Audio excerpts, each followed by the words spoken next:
घाम से कारण से पसीना चुबित नहीं कि घाम से कारण से सर्दी झांसी ये भी कर घाम के पसीना से खडेरी भेले त बहुत ही समस्या मतलब भेले धरती जमीन और छले से फाइट गेले बोट पिरवा और जो लगाने छलिए इस पहला तो के एकदम खराब कर देल के बिरामी तो पड़े है आ पानी तो खराबे हेते दुख बीमारी सब कुछ ठहर खोकी ज्वर बुखार सभी आवे है। हमने का पूरा ये बंजर है भर डुबाओ बा अथी सरे में सारा गायबे हो गए घर से निकाल के सारा खेती कैली तो घरों सब झड़िए गेल ढेवा कौड़ी लगा के खेती कैली वो सब खत्मे हो गए। तपाईँको 9 बजेसम्म यहाँ पानी बगि नै रह्यो खोलोबाडी यहाँ छोडेन 9 बजेसम्म आएको आए सबै यहाँ मान्छे चाहिँ बग्न चाहिँ पाएन भाग्न सफल भयो अरू केही निकाल्न पाएन।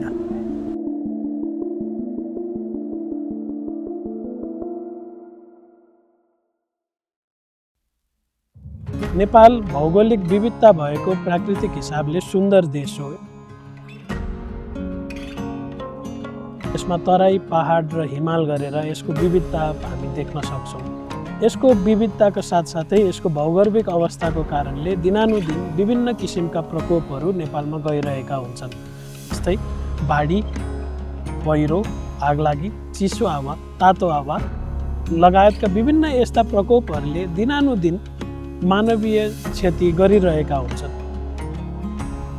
यस्ता मानवीय क्षतिलाई कम गर्नको लागि र पूर्वानुमानमा आधारित पूर्व कार्य गर्नको लागि 2021मा एफसीडीओको सहयोगमा स्टार्ट फन्ड नेपालमा स्थापित भएको थियो।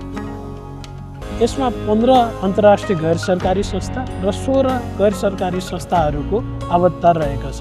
स्टार्ट फन्डको मूलभूत रूपमा गर्ने कार्य भनेको पूर्वानुमानमा आधारित पूर्व कार्य हो र साथसाथै यसले अग्रिम हिसाबले चाहिँ द्रुत गतिमा प्रतिकार्य पनि गर्दै आइरहेको छ। यी सबैलाई म्यानेज गर्नको लागि व्यवस्थापन गर्नको लागि हाम्रो एउटा सचिवालय पनि छ।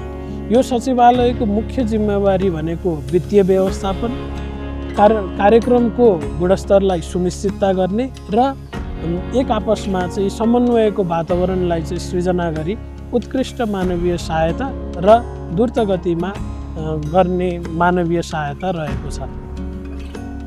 स्टार्ट नेटवर्क नेपालले नेपालका 7वटा प्रोभिन्समा र अहिलेसम्म 39वटा जिल्लामा काम गरिसकेको छ।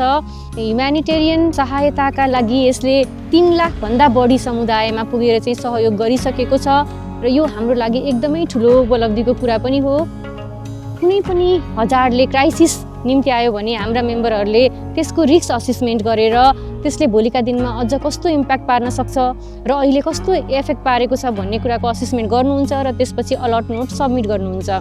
यदि एन्टिसिपेटरी अलर्ट नोट छ भने एक्सपर्टको एडभाइस लिएर हामी त्यसमा केही इनपुटहरू थप्ने काम पनि गर्छौँ र स्टार्ट फन्ड नेपालको 72 घण्टाको अलर्ट साइकललाई ध्यान दिएर चाहिँ हामी 72 घण्टामा डिसिजन पनि गर्छौँ र प्रोजेक्ट अवार्ड गर्छौँ र प्रोजेक्ट अवार्ड भइसकेको 7 दिनभित्रमा चाहिँ कम्युनिटीमा नै ह्युम्यानिटेरियन असिस्टेन्स प्रोभाइड पनि गर्ने गर्छौँ।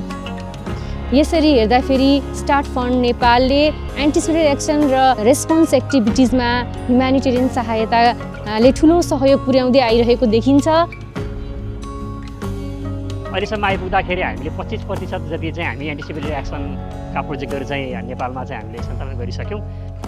अहिले गरिरहेका कामहरूमा चाहिँ ह्युमेनिटेरियन सेक्टरका विभिन्न हाम्रो आफूले गरेका कामहरूबाट चाहिँ लर्निङहरू लिने, आफूले एनालाइज गर्ने अनि सेक्टरकै लर्निङलाई पनि लिने र ओभरअल ह्युमेनिटेरियन ल्यान्डस्केपको लर्निङलाई चाहिँ लिएर त्यसलाई अलिकति हामीले लर्निङलाई डाइभर्सिफाई गर्ने अघि स्ट्राटेजिकल्ली हामी नेपाललाई मुभ गर्नुपर्ने देखिन्छ।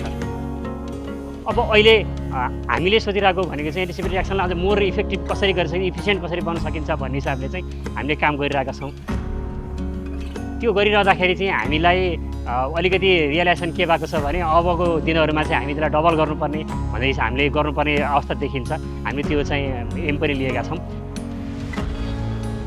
बाढ़ी आइना से पहले करलबटी चाहिँ हाम्रो एकदम मजा पूर्व तैयारी करल हस लागटा पक्कै फे हमारे ये चीज़ फस्ताइकना आशा बा।